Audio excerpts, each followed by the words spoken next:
오늘 제목이 네가 어떻게 읽느냐 제목이고, 금년에는 내가 한 달에 한 번 설교할 때마다 예수님께서 신약 성경에서 제시했던 질문들을 설교하고 있는데, 오늘 세 번째 질문입니다.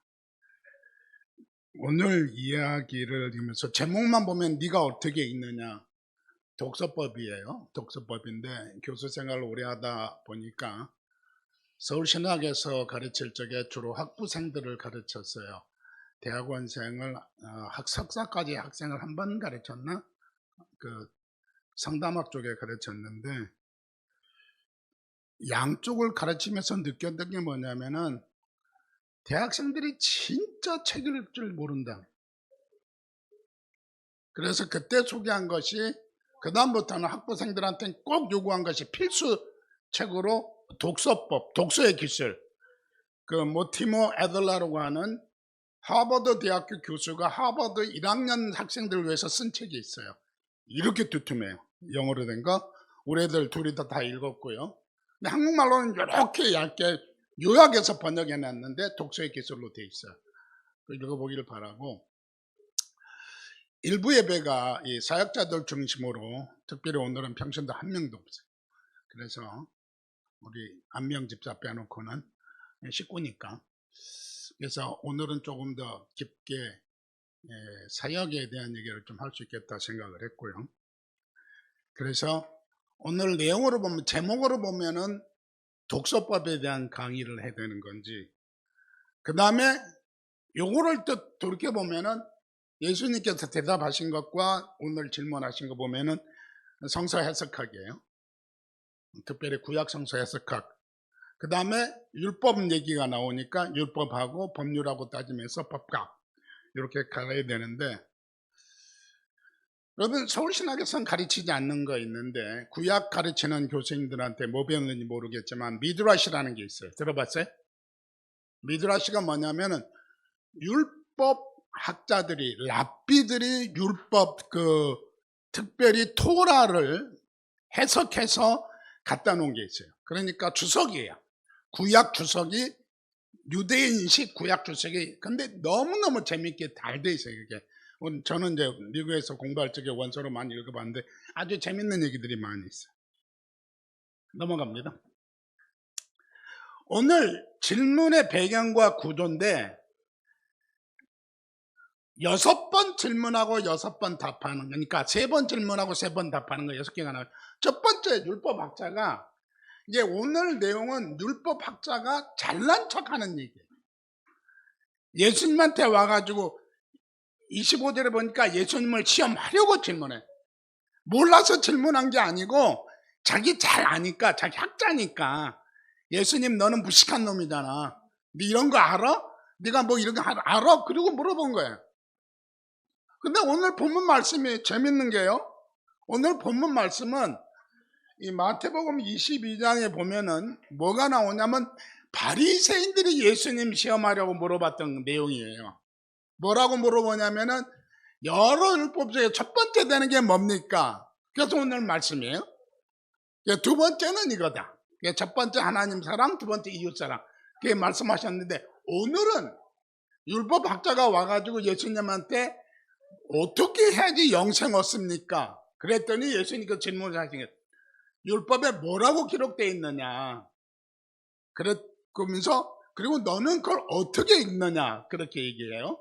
그랬더니 이제 뚜다뚜다뚜 얘기한 거잖아요.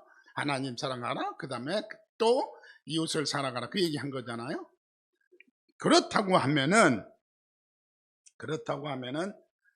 여기 너는 어떻게 읽고 있느냐에 대한 얘기를 할 적에, 아까 독서법 얘기했는데, 특별히 목사님들이나 사역자들이 설교 준비 많이 하면서 우리들이 책을 읽을 때 꼭 읽어야 될 것들이 뭐냐면은 줄간을 읽으라는 소리 들어봤죠? 줄간, 한 줄과 한 줄 그 사이에 숨겨진 거를 읽을 줄 알아야지 성경이 읽는 거예요. 그거를 못 읽는다 그러면 여러분 성경 못 읽는 거예요. 글자만 읽고 있는 거예요. 지금 성경 읽는다, 너는 어떻게 읽느냐? 너는 어떻게 읽고 있느냐 할 적에 성경을 어떻게 읽고 있느냐. 이게 성서 해석학도 되고 뭐 엄청 많은 분량을 공부해야 되는 내용들인데, 예수님께서 지금 율법학자가 와서 예수님한테 잘난 척한다고, 예수님 시험한다고 물어본 건데, 예수님이 역으로 너는 어떻게 읽고 있느냐 그렇게 물어본 겁니다. 그랬더니 이제 답변 나온 거잖아요. 내 마음을 다하고 다 나왔어요. 그다음 넘어갑니다. 네 번째, 나한테 없어요. 예수님이 응답하는데, 그러면은 그게 여기가 이제 so what? 네 그렇게 살았느냐? 네 읽은 대로 살아라. 네가 읽은 대로 살아라. 그 얘기예요. 오늘 이게 결론이잖아요. 네 읽었어? 그럼 그렇게 해. 우리가 성경 읽어요, 설교해요, 율법 읽어요. 그런데 그렇게 안 살아요. 그래서 두 번째로 잘난 척하러 질문했어요. 그러면 누가 내 이웃입니까? 그랬더니 예수님께서 선한 사마리아 비유를 해주시면서 너도 가도 이같이 행하라. 그렇게 결론 내는 겁니다. 자, 오늘 신자들이 목회자들을 볼 적에 어디에 감동받을까? 설교 한 30% 감동받는다고 봐요. 설교 잘 들으면, 잘하면 30% 감동한다고 봐요. 대형 교회는 설교를 잘해야 돼. 목회자가, 특별히 설교자들이 설교 잘해야 돼. 근데 우리처럼 소형 교회에서는 우리 교역자들끼리 싸움한다, 우리 교역자들의 언어가 막 완전히 난폭하다, 이건 전혀 도움이 안 돼요. 우리가 사는 모습, 가난해도 당당하게 살고 부자여도 사랑 억압하지 않고, 제가 얘기했잖아요. 부자가 교만해지지 않는 것, 가난한 사람이 비굴해지지 않는 것. 개인적으로 볼 적에 가난한 사람이 비굴해지지 않는 게 더 힘들더라고요. 그래서 오늘 말씀에 너는 어떻게 읽느냐, 너는 어떻게 읽느냐, 중요한 얘기죠. 자, 넘어갑니다. 오늘 보니까 제가 어저께 오람 전도사 얘기했어요. 목사님 그 얘기했나? 율법하고 법률하고 똑같은 단어예요. 율법을 뒤집어 놓으니까 법률이 되는 거예요. 그렇죠? 근데 율법은 성경의 법이에요. 제사법, 도덕법. 그리고 이 부분은 제가 인터넷 뒤지다가 법에서 유명한 장로님이 이걸 쭉 체계적으로 정리해 놓은 글이 있더라고요. 이 구절을 뒤졌는데 이게 나왔어요.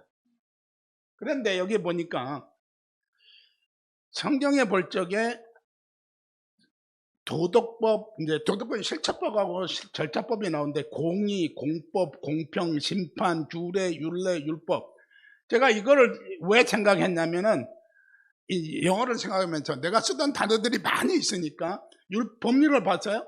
법에서는 사회법과 교회법이 있는데, 근데 이분은 장로님이니까 사회법과 교회법을 부딪히는 얘기를 좀 많이 하시면 얘기를 했더라고요. 근데 여기 보면 저게 이제 우리 영어로 얘기할 때 프린시플이 있잖아요. 프린시플은 법은 아니야. 근데 우리가 그 원리대로, 그렇게 원칙대로 살아가야 돼. 그 다음에 레귤레이션이 있어요.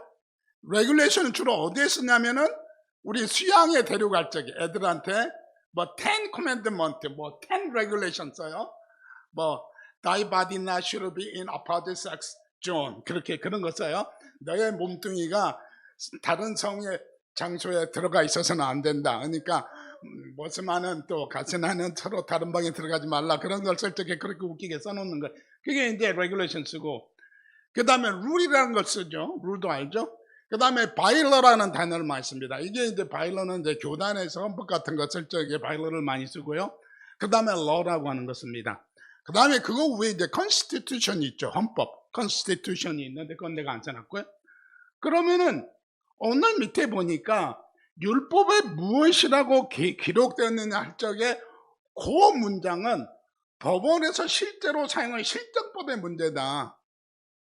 법전에 뭐라고 써 있느냐, 그 다음에 너는 어떻게 읽느냐.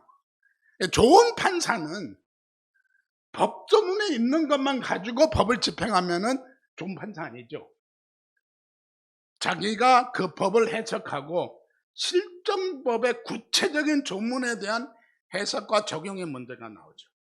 자, 우리가 설교할 적에 성경에 있는 말씀 그것만 설명하면 꼴라면 그건 아니에요. 그건 지식이에요. 그렇죠, 지식. 그런 얘기를 하고 있는 거예요. 그렇다고 하면은 우리가 우리의 삶에서 신앙 고백으로, 신앙 간증으로 나올 수 있는 것을 설교할 적에 감동이 되는 거죠. 지식 전달하는 건 아니죠. 넘어갑니다. 자, 이제 여기에 보니까 율법과 법률에서 인류의 법사상이 있는데 법에서는 자연법이 있고 법 실정주의가 있는데 서로 대립합니다. 자연법에서 이런데 이제 약육 강식이 자연법이잖아요. 근데 실증법에서는 약육 강식 그대로 놔두지 않잖아요. 더불어 살아야 되니까, 함께 가야 되니까. 그래서 이거를 어떤 관계 속에서 서로 보완하고 갈등을 채울 거냐는 얘기가 나오는데, 기독교 법률가들의 이 법인식이 네 가지가 나오는데 종합주의, 변혁주의, 분리주의, 이원주의가 나와 있고요.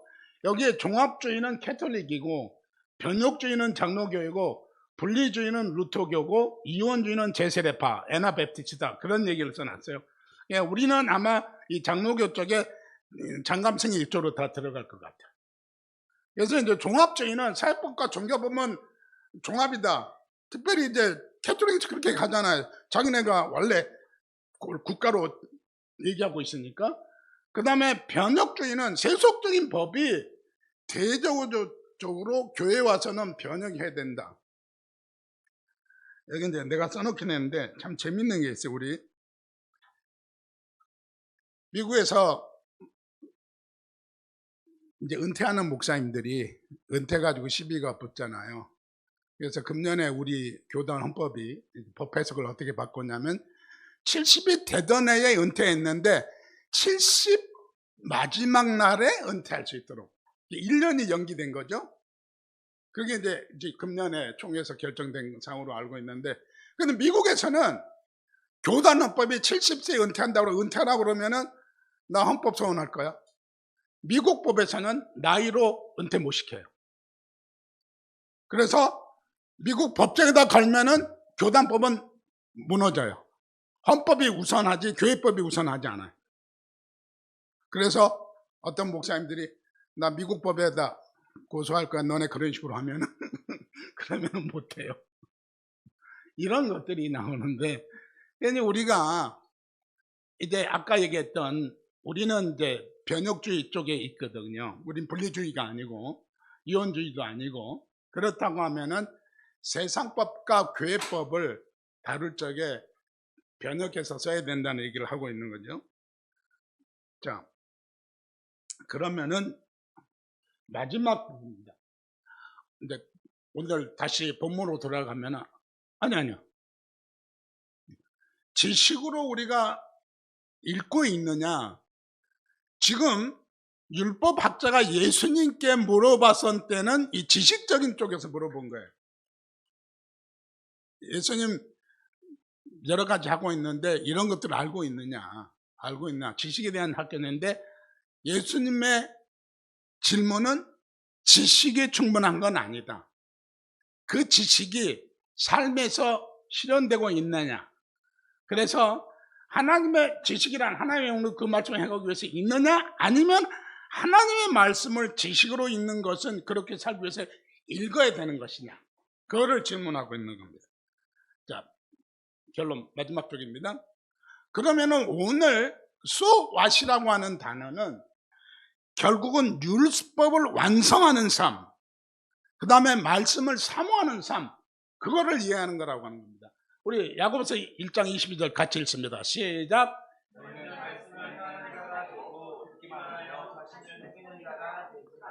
바로 이 말씀입니다. 오늘 우리 교회는 이 교육자들이 엄청 바빠요.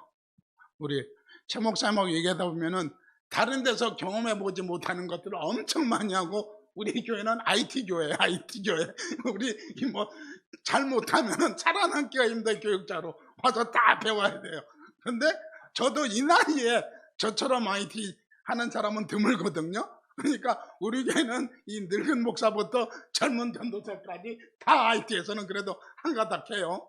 이번에 남전도에서 그 갈제도 가면은 별로 배울 것이 없었을 것 같아요. 우리가 가르쳐야 될 것 같더라고요. 자, 성경을 읽을 적에 어떻게 읽어야 되나? 나는 성경에다가 지금 우란 전사한테 얘기했어요. 그거 좀 하자고. 그리고 내가 뒤져보니까 그 킨들러가 아니 뭐죠 이렇게 보는 거? 킨들러라고 그러나? 킨들. 그 킨들에서 내가 킨들을 사용 안 했던 이유 중에 하나가 우리 성우는 그걸 엄청 둘째 아들은 엄청 좋아하고 다 킨들을 보는데 나는 거기다 메모해가지고 저장을 했는데 이제 완전히 그게 이제 기능이 나왔어요. 킨들에서도. 그래서 이제 돼도 되는데 그 다음에 이제 우리 태블릿 거기도 이렇게 써가지고 내 설교 원고를 넣어놓고 거기다가 또 바깥에서 써서 입력하고 이게 되니까 이제는 되겠다. 왜냐하면은 이 종이를 쓰는 이유 중에 하나가 종이책을 좋아하는 이유 중에 하나가 공간이 많으니까 내 생각을 적을 수 있으니까. 내 책을 보면 엄청 낙서가 많아요. 그냥 그때 적으니까 생각날 때마다 적으니까. 오늘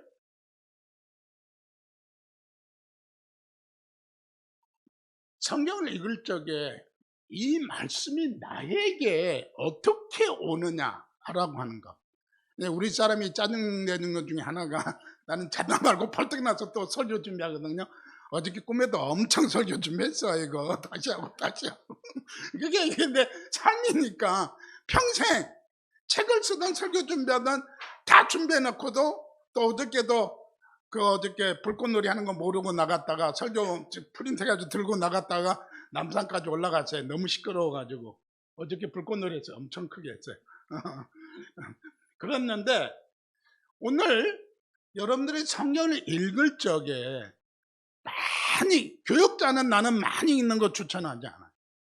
깊이 읽는 걸 추천해요. 그리고 아까도 얘기했지만 줄간을 읽어요. 줄간. 그래서 성경을 설교 준비할 적에 만약에 오늘 걸 한다 그러면은 누가 보면 9장, 누가 보면 10장, 누가 보면 11장을 다 훑어봐야 돼요. 왜 이 이야기가 이 부분이 여기에 들어가야 되느냐를 파악하면은 설교 준비할 때 도움이 돼요. 오늘 내용이 율법학자가 예수님한테 잘난 척 하려고 와서 던진 질문인데 예수님께서는 그 사람의 실정법 위에 자연법 위에 실정법 얘기를 한 거니까 법적으로 따진다면 율법으로 볼 적에 바로 그런 모습들이 우리 모습이 된다. 자, 우리가 사람들하고 얘기할 적에 내가 아는 걸 어떻게 해야 될까? 내 주변에도 보면은 잘난 척하는 사람 많아요. 다 잘났어요. 교수님들 보면은 나는 교수님들한테 잘난 척하라고 그래요. 왜냐면은 잘난 척 안 하면 네가 갖고 있는 학문이나 너는 이론들이 그렇게 자신이 없냐 이거예요. 목숨을 걸 수 없냐 이거예요. 우리가 목사가 돼가지고 성경에 우리가 믿는 하나님한테 우리가 믿는 예수님한테 내 목숨을 걸 수 없냐 이거. 그러면 왜 사역자 하느냐 이거. 목숨 걸고 사역자를 해야지. 그런 얘기인데 주변에 나하고 생활했던 사람이 한 2-3명 정도 그런 분이 있는데 절대로 아는 걸 얘기 안 해요. 그래서 이분이 뭐 했는지 몰랐어요. 근데 장단점이 있더라고요. 그분은 겸손하다고 생각해서 얘기를 안 해주는데 다른 사람한테 도움이 됐으면 좋겠다.